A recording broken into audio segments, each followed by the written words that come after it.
오늘은 우리가 이사야서 35장 1절에 10절 말씀을 가지고 길을 내는 사람들이라는 제목으로 우리가 함께 말씀을 나누겠습니다.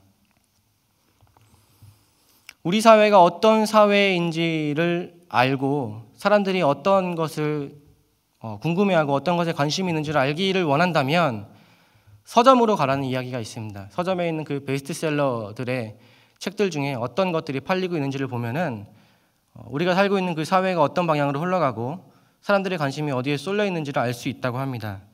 그래서 얼마 전에 그 베스트셀러 코너를 한번 검색해서 찾아보았습니다.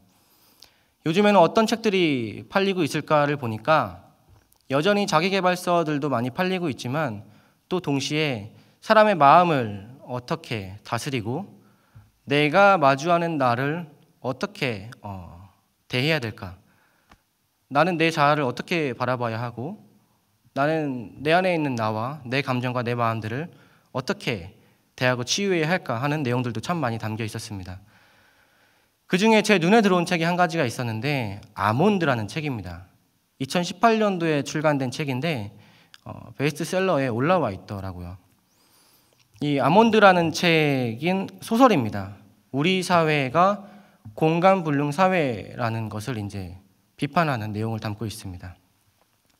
제목이 왜 아몬드냐면 인간의 감정을 주관하는 그 편도체가 이제 우리 뇌 속에 있는데 그 뇌의 크기가 아몬드만하다고 합니다.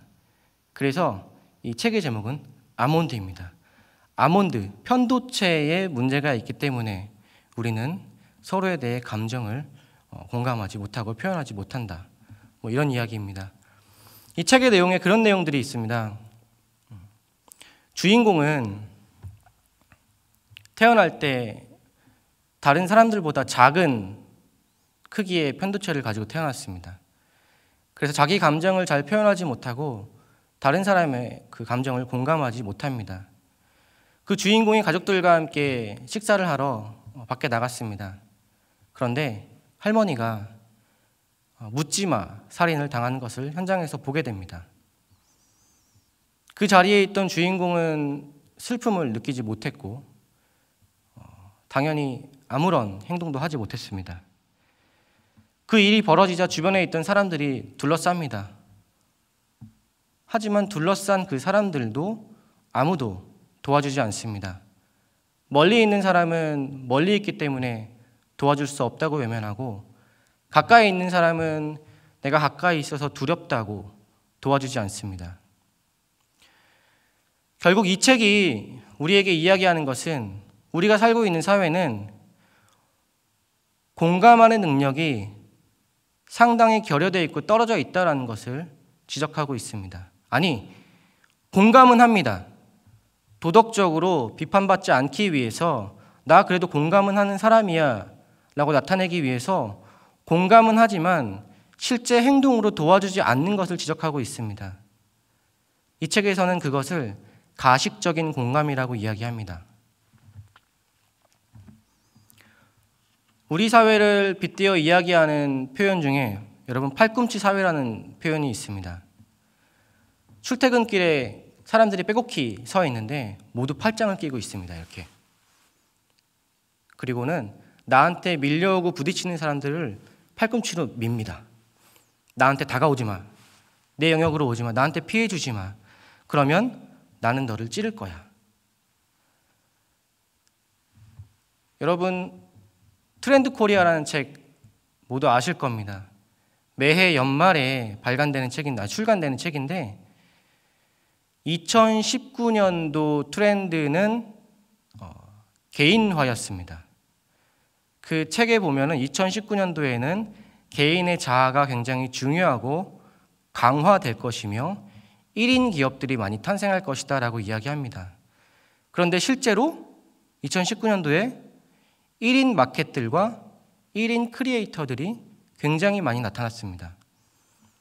2020년도는 어떨까요? 2020년도에도 그 책을 보니까 그 책에서 기억에 남는 내용이 있는데 여전히 개인주의와 개인화는 심화되고 특화될 것이고 더 나아가서 다양한 환경 속에서 살아가는 다양한 상황 속에 살아가는 그 사람들은 한 가지 정체성이 아니라 상황에 맞는 다양한 정체성을 가지고 살아가게 될 것이라고 이야기합니다. 결국 이 책들이 그리고 우리 사회를 표현하는 이 표현들이 우리에게 시사하는 바는 무엇이냐면 우리가 살아가고 있는 세상은 남보다는 자기 자신과 개인에게 더 관심이 있고 집중되어 있다는 겁니다. 남에게 피해 주지 않는 게 중요한 게 아니라 내가 잘 사는 게 더 중요하다고 이야기합니다. 그러나 사랑하는 여러분, 하나님이 우리에게 말씀하시고 예수님께서 이 땅에 오셔서 우리에게 보여주시고 가르치신 그 나라는 남에게 피해 주지 않고 내가 잘 사는 나라가 아니라 내가 가진 것을 나누어서 함께 잘 사는 나라입니다. 덜 가진 사람들과 함께 공생하며 살아가는 나라가 하나님 나라입니다. 그렇다면 여러분, 우리가 지금 살고 있는 이 세상은 분명히 우리가 배운 예수님이 우리에게 말씀하신 그 나라와는 다른 방향으로 가고 있습니다. 그 속에서 살고 있는 우리는 어떻습니까, 여러분? 어떤 감정을 느끼고 하루하루를 어떻게 살아가고 계십니까? 여러분 괜찮으십니까? 그래서 어떤 사람은 우리가 살아가는 세상을 사막 같다라고 표현합니다. 저도 이번 설교를 준비하면서 그런 이미지를 떠올렸습니다. 우리 모두가 넓은 황량한 사막에서 목적을 가지고 한 방향으로 걸어가고 있습니다. 그런데 우리 주변에 누가 쓰러지고 넘어져도 아무도 신경을 쓰지 않습니다. 모두 자기만의 물통을 가지고 자기만의 입을 것들을 가지고 자기만의 배낭을 지고 자기 길을 갑니다. 뒤를 돌아보거나 우리 옆에 있는 사람들은 살피지 않아요.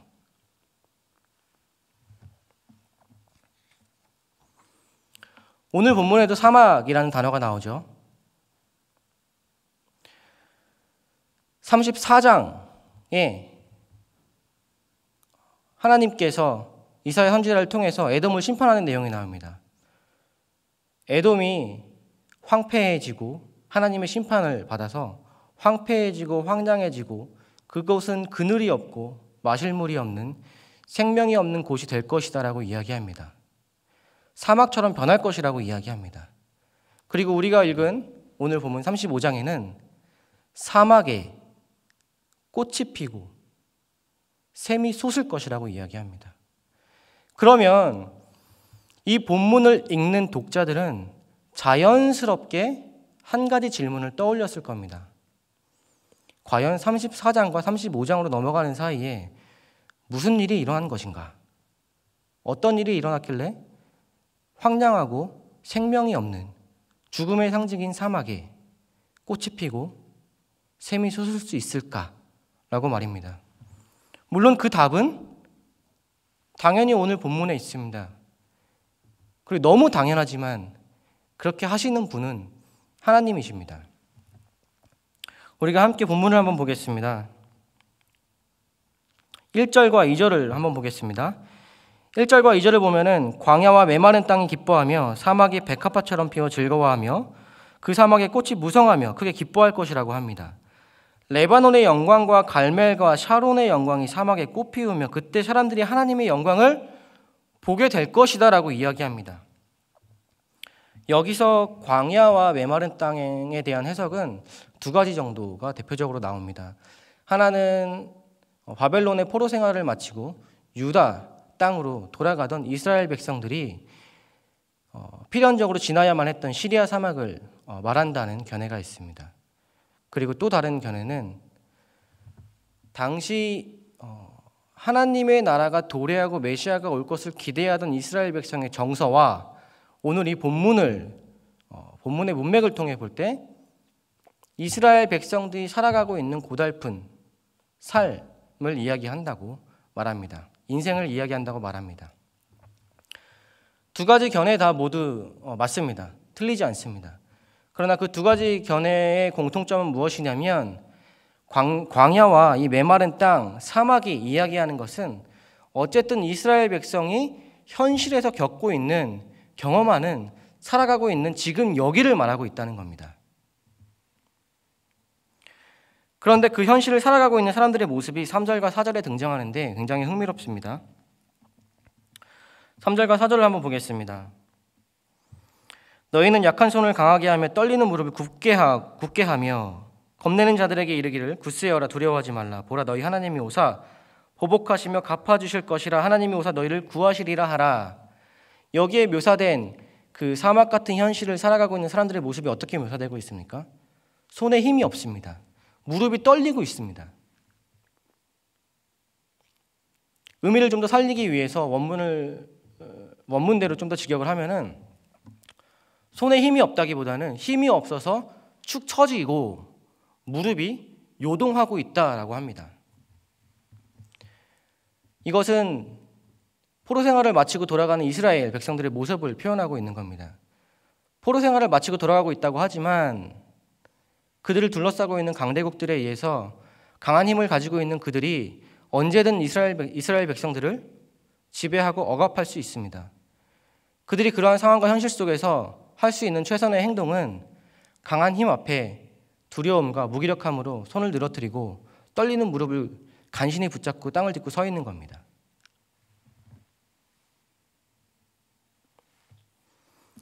우리가 살아가는 사회에도 이렇게 떨리는 무릎을 가지고 축 늘어진 손으로 살아가고 있는 사람들이 있습니다. 우리 교회에서 돕고 있는 노숙인분들도 있고, 또 용산역 앞에 있는 텐트촌과 쪽방촌들도 있고, 멀리 가지 않아도 우리 공동체 안에도, 그리고 우리가 살고 있는 우리 동네에도 어쩌면은 나와 함께 일하고 있는 사람들 사이에, 아니면 우리 가족 중에 있을 수도 있습니다. 우리가 하나님을 사랑하고 예수 그리스도의 가르침을 따라 살아가는 사람들이라면, 그분의 나라를 정말 사모하고 이 땅 가운데, 이 현실 가운데 그분의 나라가 임하기를 원하는 사람들이라면 우리 눈에 그렇게 축 늘어진 손으로 떨리는 무릎을 부여잡고 살아가는 사람들이 눈에 보여야만 합니다. 어떤 사람들은 이렇게 이야기합니다. 나는 그래도 사람들한테 피해주지 않고, 나는 내 거 잘 챙기면서 살고 있습니다. 나는 그래도 도덕적으로 선하게 살고 있습니다. 맞습니다. 그런 사람들 딱히 나무랄 게 없습니다. 세상의 관점에서 볼 때, 법적으로 볼 때 잘 살고 계신 겁니다. 하지만 예수 그리스도의 사랑과 은혜를 입은 우리가 하나님의 관점에서 볼 때는 그렇게 사는 것이 과연 잘 사는 것인지에 대해서는 돌아봐야 합니다. 만약에 우리 주변에, 내 눈에, 내 마음에 나보다 못한 사람과 나보다 가지지 못하고 마음이 무너져 있는 사람들, 오늘 3절에 등장하는 그런 모습을 가진 사람들이 눈에 보이지 않고 마음에 들어오지 않는다면 우리는 한번 질문을 해봐야 합니다. 내 아몬드는 잘 있나? 우리는 서로에게 이야기를 해줘야 합니다. 당신의 아몬드는 안녕하십니까? 당신의 아몬드는 잘 작동하고 사람들의 아픔과 어려움들을 잘 공감하고 있습니까?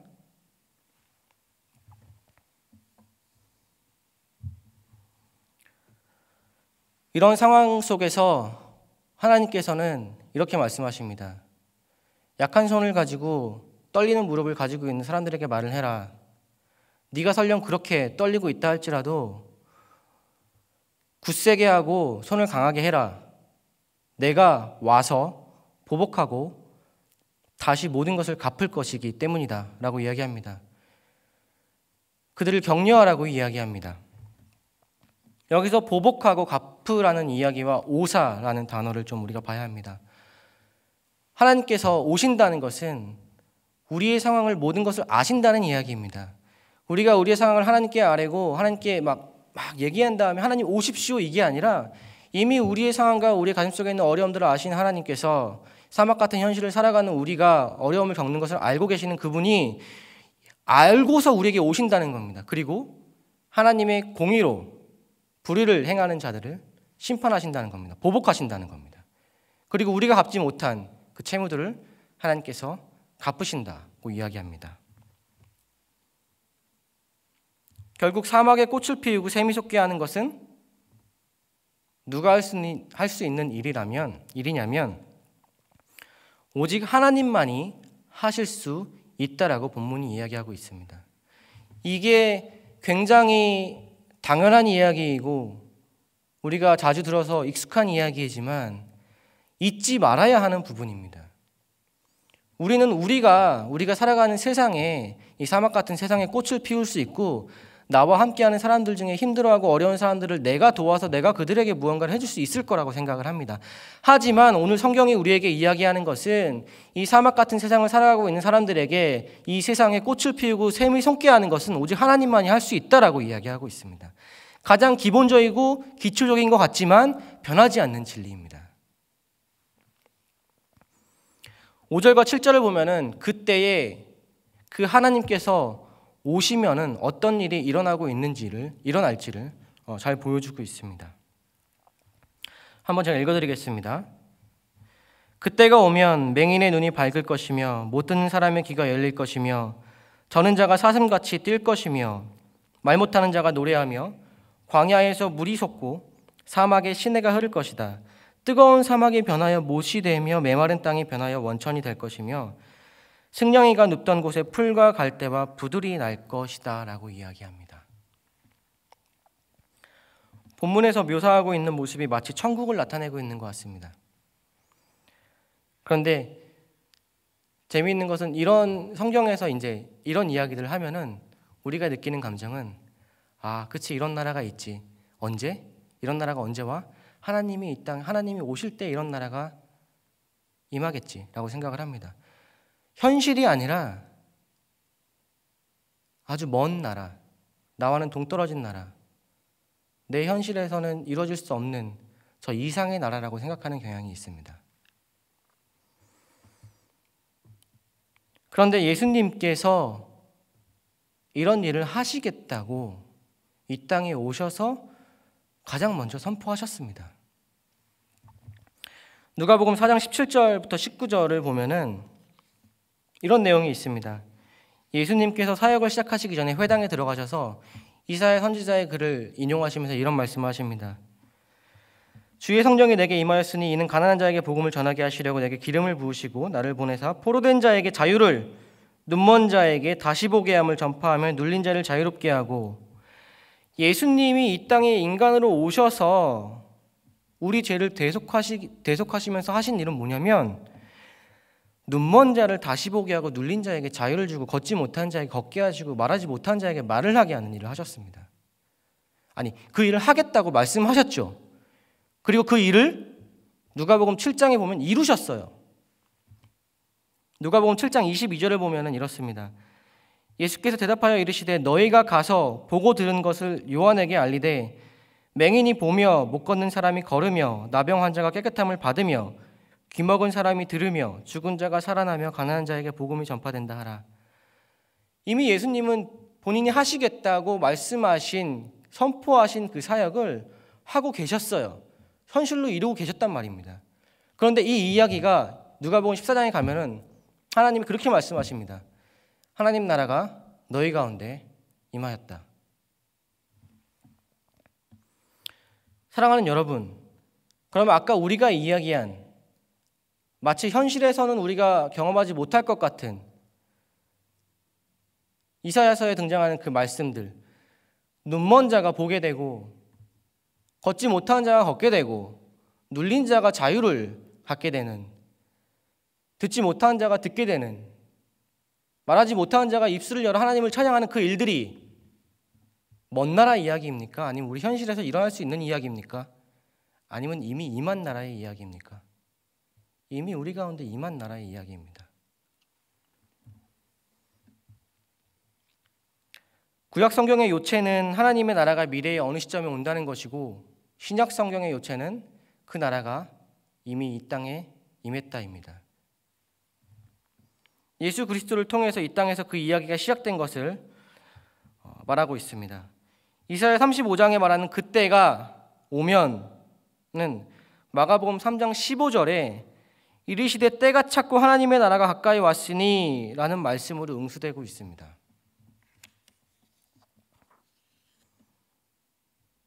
그런데 왜 우리는 예수 그리스도께서 말씀하신 하나님의 나라가 나와 상관없는 나라인 것처럼 느껴질까요? 만약에 그렇다면 우리는 뭔가 다시 생각해 봐야 됩니다. 뭔가 잘못되지 않았나라고 의문을 제기해 봐야 합니다. 특히 우리나라 사람들은 하나님 나라를 하늘나라, 천국으로 생각하는 경향이 있습니다. 사실 이거는 번역의 문제이긴 한데요. 마태가 마태복음을 기록할 때 하나님 나라를 하늘나라로 기록하였습니다. 유대인들이 하나님의 이름을 입술에 올리는 것을 이제 어려워하는 것을 알고서는 하나님 나라를 하늘나라로 기록합니다. 근데 그것이 이제 우리나라에 들어오면서 한국어로 번역이 되면서 천국으로 번역이 되었습니다. 마태복음에서는 그렇게 번역이 되어가지고 우리나라 사람들은 이제 하나님 나라를 하늘나라, 천국 이런 식으로 생각하는 경향이 있습니다. 다행히도 새번역 성경에는 하늘나라로 번역이 되었고 거기에 딸려 있는 각주를 보면은 하나님 나라라고 되어 있습니다. 하지만 이것 때문에 하나님 나라가 우리 현실과는 동떨어져 있다고 느껴집니다라고 말할 수는 없습니다. 우리 삶의 하나님 나라가 이상적인 나라, 현실로 임한 나라가 아닌 것으로 느껴지는 이유는 딱 하나입니다. 내가 하나님 나라의 백성의 정체성을 가지고 살아가고 있지 않기 때문입니다. 이 말이 무엇이냐면 제가 목사죠. 제가 목사인데 내가 밖에 나가서 목사로서 해야 될 목사의 정체성을 가지고 목사로서 해야 될 일과 의무와 책임들을 다하지 않고 살아간다면 누가 나를 목사로 보겠으며 나는 나 스스로를 목사라고 생각하겠습니까? 느껴지지 않겠죠. 이해가 되십니까, 여러분? 이해가 되시는 줄로 믿겠습니다.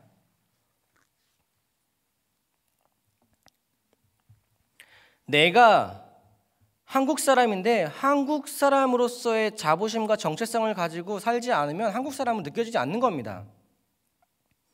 내가 한국 사람인데 미국 사람처럼 살면 미국 사람인 겁니다. 내가 미국 사람으로 느껴지는 거예요. 내가 하나님 나라의 백성인데 하나님 나라의 백성으로서 그런 정체성을 확고히 하지 않고 그냥 세상이 흘러가는 대로 따라 살아가고 있기 때문에 하나님의 나라가 이 땅에 임한 그 하나님의 나라가 나에게 현실로 느껴지지 않는 겁니다. 직무유기입니다. 그런데 사랑하는 여러분, 오늘 8절과 10절에 보면은 그럼에도 불구하고 그런 우리가 그리스도에 의해서 구원받고 성령받은 우리가 하나님께서 사막에 뚫어놓은 그 큰 길 위에 서 있다고 이야기합니다. 그 큰 길은 거룩한 길이고 그 길은 아무나 지나가지 못하는 길입니다. 그 큰 길은 오직 구속함을 입은 자들을 위한 길이고 거기에는 사나운 짐승도 없으며 오직 구속함을 받은 사람들만 그 길을 걸을 수 있다고 합니다. 여기서 구속과 속량이라는 단어는 대신 갚아주는 의미를 가지고 있는 단어인데 당연히 예수 그리스도께서 이 땅에 오셔서 우리를 대속하신 것을 뜻합니다. 예수 그리스도로 인해 대속함을 입은 그리스도인들만 그 길 위에 설 수 있고 그 길을 걸어갈 수 있다는 겁니다. 그리고 그 길을 통해서 하나님의 사람들이 예루살렘으로 돌아올 것이라고 이야기합니다. 여기서 예루살렘은 지리적 예루살렘이 아니라 영원한 기쁨과 즐거움이 있는 마르지 않는 생명의 샘이 솟아나는 하나님의 나라입니다. 사랑하는 여러분, 우리가 예수 그리스도께서 이 땅에 시작한 하나님의 나라의 그 큰 길 위에 서 있습니다. 잊으시면 안 됩니다. 그러면 우리는 다음 질문을 스스로에게 던져야 합니다. 그러면 무엇을 해야 합니까? 우리는 무엇을 해야 합니까? 우리는 모두 두 가지 선택 앞에 놓여 있습니다. 하나는 깨지고 망가진 세상의 흐름 속에서 일부가 되어 살아갈 것인가, 아니면 깨지고 망가진 세상을 회복시키는 일을 하나님이 시작하셨는데 그 일에 함께 할 것인가입니다. 당연히 우리는 하나님이 시작하신 그 일에 동참해야 합니다. 그렇게 말씀하실 거고 하셔야죠. 하지만 여기서 중요한 것은 내 의와 내 노력으로 그 일에 동참하는 것이 아니라는 겁니다. 하나님께서 이 땅에 시작하신 그 하나님의 나라를 하나님께서 시작하셨고 하나님께서 이끌어 가시는데 거기에 내가 동참해서 무언가를 해보겠다는 의지와 열정을 가지고 간다면 필패할 것입니다. 이것이 세상이 말하는 어떤 무브먼트와 성경이 말하는 하나님 나라와 다른 점입니다. 세상이 이야기하는 것에 동참해서 무언가를 이루어갈 때에는 거기에는 내가 중심이 되어서 내 만족과 나를 위한 것이 있지만 하나님의 나라를 위한 이 하나님의 일 속에 동참하는 곳에는 그 일에 동참하면 할수록 나의 의와 나의 자아와 나의 생각들은 사라지게 됩니다. 왜냐하면 하나님의 나라는 하나님의 공의와 사랑으로 운영되는 나라이고 지배되는 나라이고 그곳에서는 인간의 자기중심성이 설 자리가 한 곳도 없기 때문입니다.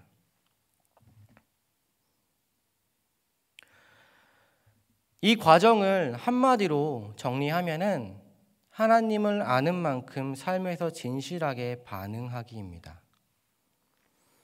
하나님을 아는 만큼 삶에서 진실하게 반응하기 위해서는 우리에게 믿음이 필요합니다.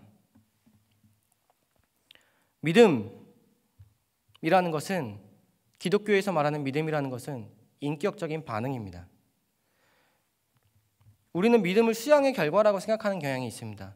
기도를 많이 하고 말씀을 많이 읽고 오랫동안 신앙생활을 하면은 내가 강한 믿음과 센 믿음, 센 신앙을 가지게 될 거라고 이야기합니다. 그래서 10년, 20년이 지나고 나면은 어느 순간 나는 성인군자처럼 어떤 득도한 것처럼 열반의 반열에 오를 것이라고 생각하는 경향이 있는데 기독교에서 말하는 믿음은 절대 그런 것이 아닙니다. 기독교에서 말하는 믿음이라는 것은 행동과 연결되어 있는 것으로서 내가 하나님을 아는 만큼 하나님이 나에게 계시하신 만큼 내가 하나님을 아는 만큼 내 삶에서 행동으로 반응하여 보여드리는 게 믿음입니다. 만약에 내 삶에서 하나님을 아는 만큼 진실하게 반응하는 것이 없다면 우리는 우리 스스로의 믿음을 돌아보아야 합니다. 나는 어떤 믿음을 가지고 있는가? 하지만 우리의 믿음이 작다 할지라도 우리의 삶에서 조금씩 인격적인 하나님 앞에 삶으로 반응하기 시작한다면 우리의 믿음은 조금씩 자라날 것입니다.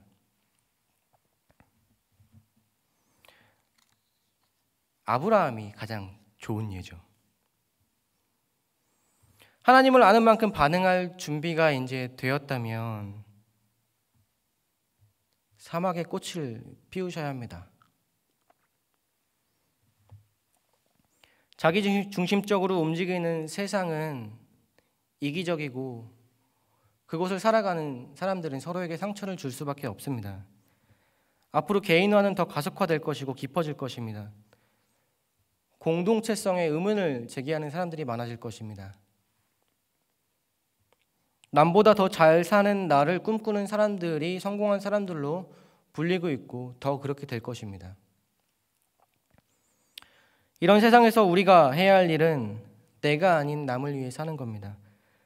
이런 세상에서 우리는 나보다 못한 사람들과 두려워서 무릎이 떨리는 사람들의 손을 잡아주어야 합니다. 내가 손해볼 것 같더라도 나눠야 하고 내가 루저가 될 것 같더라도 하나님을 아는 만큼 진실하게 반응해야 합니다. 왜냐하면 우리 안에 예수 그리스도의 생명이 샘솟고 있기 때문입니다. 우리의 생명은 눈에 보이는 고급스러운 아파트에 있지 않습니다. 우리의 자랑은 연봉이 많은 직업에 있지도 않고 남들이 부러워하는 빛나는 자동차에 있지도 않습니다. 우리의 자랑과 우리의 생명은 자신을 내어주신 오직 예수 그리스도에게만 있습니다. 그분의 마음과 그분의 사랑과 관심이 이 땅을 향해 있다면 우리도 당연히 이 땅을 향해서 관심을 쏟고 이 땅에서 하나님의 뜻을 따라 살려고 노력해야 합니다.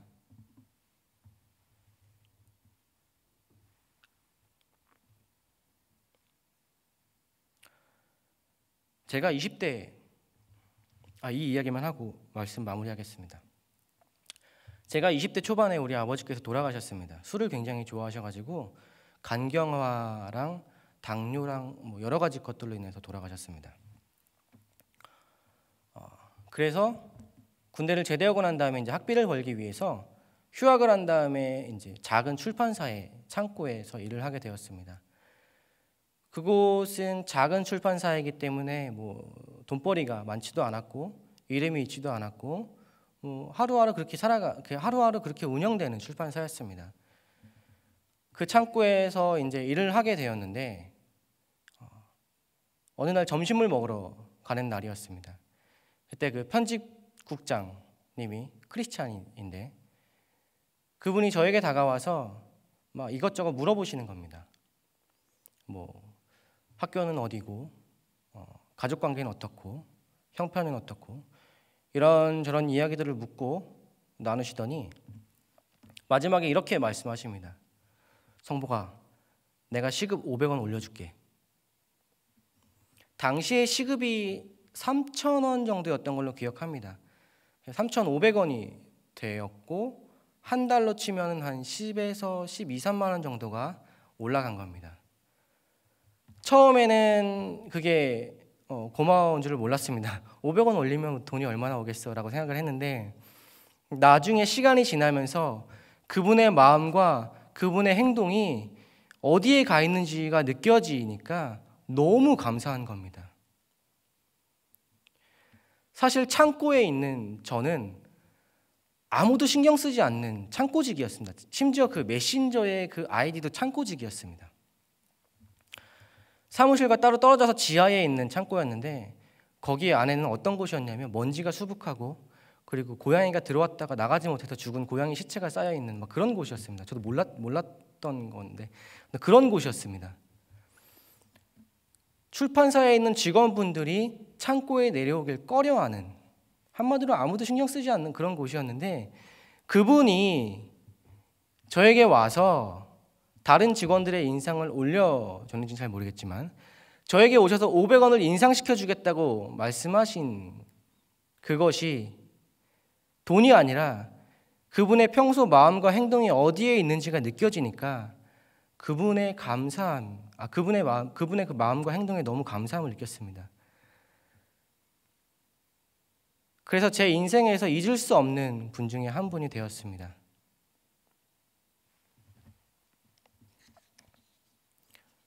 그분이 저에게 베풀어준 돈이 아니라 그분의 마음과 나눔이 제 가슴에 새겨진 거죠. 사랑하는 여러분, 남보다 잘 사는 것에 혈안이 되어 있는 사람들이 사는 세상은 이기적일 수밖에 없습니다. 보이는 것에 생명이 있다고 믿는 사람들이 사는 이 세상은 두려울 수밖에 없습니다. 이런 세상에서 두려움을 느낄 수는 있지만 두려움에 잠식이 되면 안 됩니다. 두려움을 묵상하지 마십시오. 두려움 속에 갇히게 되면 주변이 보이지 않습니다. 하나님은 이런 사막 같은 세상에서 생명의 꽃을 피우셨습니다. 그리고 생명의 샘이 솟아나게 하셨고 억눌린 자들에게 자유를 주셨고 그 샘이 흘러가게 하셨습니다. 세상의 구조와 시스템을 바꾸자는 이야기가 아닙니다. 내가 살아가고 있는 이 자리에서 내가 할 수 있는 걸 하자는 이야기입니다. 나와 함께 마주하는 사람들이, 나와 함께 일하는 사람들이, 나를 만나는 사람들이 그래도 세상은 살맛나네. 그래, 그리스도인은 이렇게 사는 거구나. 하나님을 아는 사람은 이렇게 살아가고 그와 함께 하는 건 행복한 거구나. 이런 말과 고백이 나올 수 있도록 꽃을 피우자는 이야기입니다. 예수 그리스도의 생명의 흐름과 가까이 하면서 그 생명의 흐름을 흘려보내시길 바랍니다. 그러면서 그런 것들을 고민하면서 우리가 함께 기도합시다. 하나님, 나는 어떤 꽃을 피울까요? 나는 어떤 꽃을 피우길 원하십니까? 우리 삶은 오늘 힘들고 내일도 힘들고 모레도 힘들 겁니다. 겁이 납니다. 손에 힘이 빠지고 축 처지고 무릎이 떨리지만 하나님이 계시기 때문에 하나님이 오셔서 보복하시고 갚아주시고 우리를 구원하시고 그 나라를 시작하셨기 때문에 다시 한번 손에 힘을 주고 다리를 굳세게 하고 우리가 이 사막 같은 세상을 살아가야 합니다. 두려움과 무기력함에 빠지지 마십시오. 하나님의 나라는 시작되었고 그 길로 가는 그 큰 길 위에 우리가 서 있습니다. 예수 그리스도를 아는 만큼 믿음으로 진실하게 반응하며 여러분들이 피울 수 있는 꽃을 삶의 터 위에서 피우시길 간절히 소망합니다. 그렇다면 하나님께서 사막에 꽃이 피게 하시고 그 꽃은 꽃밭을 이루고 군락을 형성하게 될 것입니다.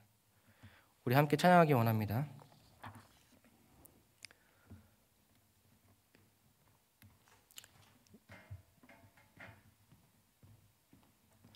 이 찬양은 독일의 보네퍼 목사님이 나치의 히틀러의 그 정권 아래에서 교회를 핍박하는 가운데 그것을 두고 볼 수 없다고 생각이 들어서 미국에서 이제 독일로 돌아와서 나치의 정권에 반대하여 고백교회 운동을 하다가 히틀러 음모 사건이 발각되면서 감옥에 갇히게 되었습니다. 그리고 처형당하기 전날 39살의 나이에 처형을 당하게 되었는데 처형당하기 전날 시를 썼습니다. 함께 하나님 나라를 위해 운동하던 그리고 하나님 나라의 도래를 원했던 자기 형제들에게 시를 썼는데 그 내용이 우리가 함께 찬양할 이 찬양입니다. 함께 찬양의 가사를 깊이 묵상하면서 함께 하기 원합니다.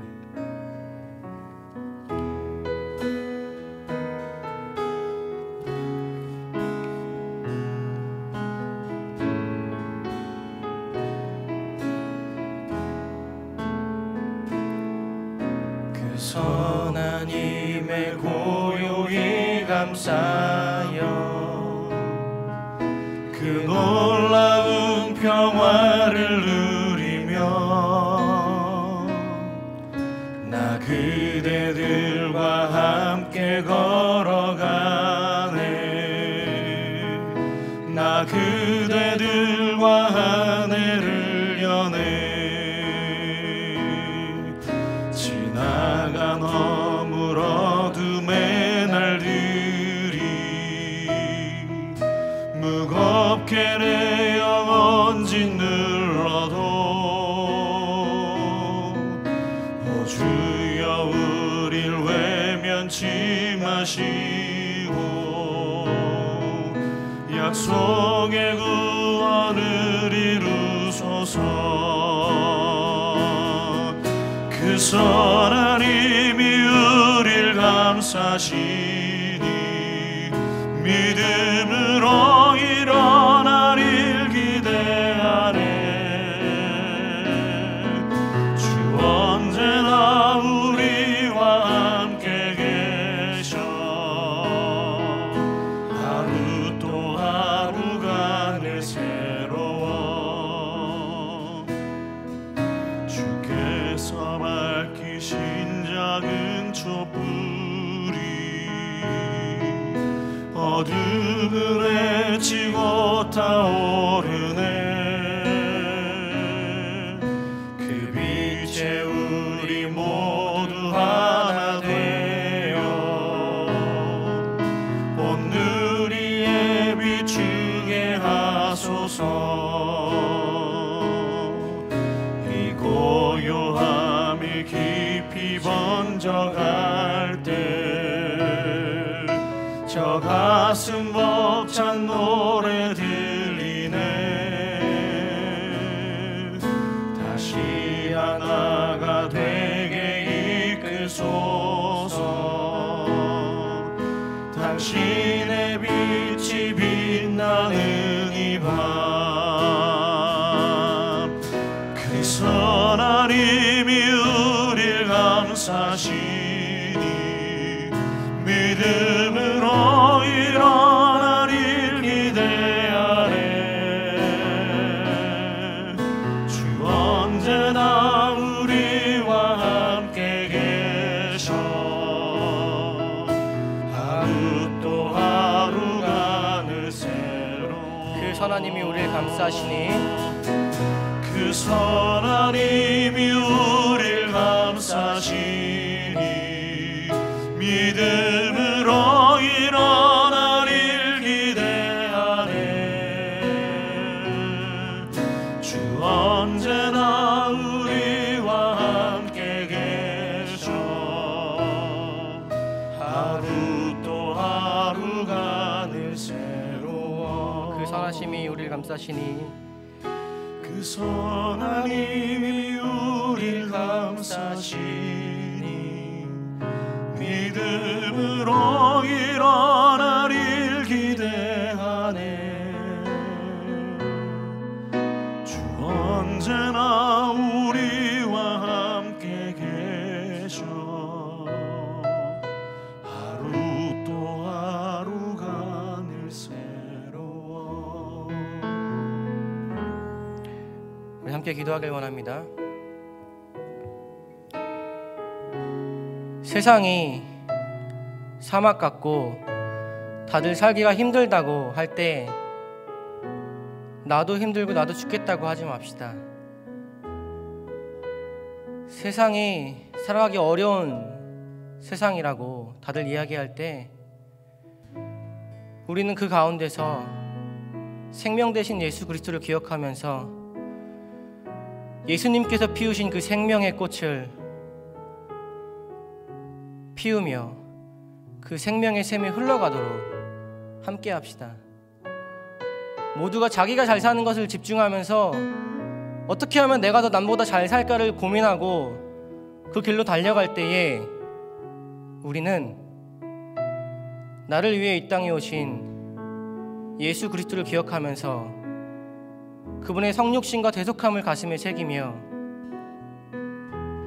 나보다 못한 사람들과 지금도 떨리는 무릎으로 축 처진 손으로 하루를 힘겹게 살아가는 이들을 위해 기도하며 그들과 함께 가진 것을 나누며 그렇게 함께 살아갑시다.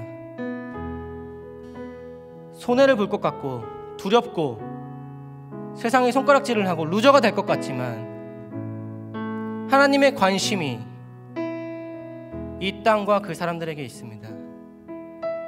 나를 따르라는 예수 그리스도의 그 말씀에 우리가 진실하게 반응하며 따라가길 원합니다. 함께 기도합시다. 주님, 내가 기도하면 주님이 들으시는 것을 믿습니다. 기도하오니 이 땅에서 예수 그리스도의 생명의 샘을 다시 한번 흐르게 하시고 꽃을 피우게 하시고 예수님이 가신 그 길을 이어가게 하시고 하나님이 시작하신 그 나라를 나도 보게 하여 주시옵소서. 내 삶에도 그 나라가 현실이 되게 하여 주시옵소서. 우리 간절한 마음으로 함께 기도하겠습니다. 참 좋으신 하나님 아버지 기도합니다.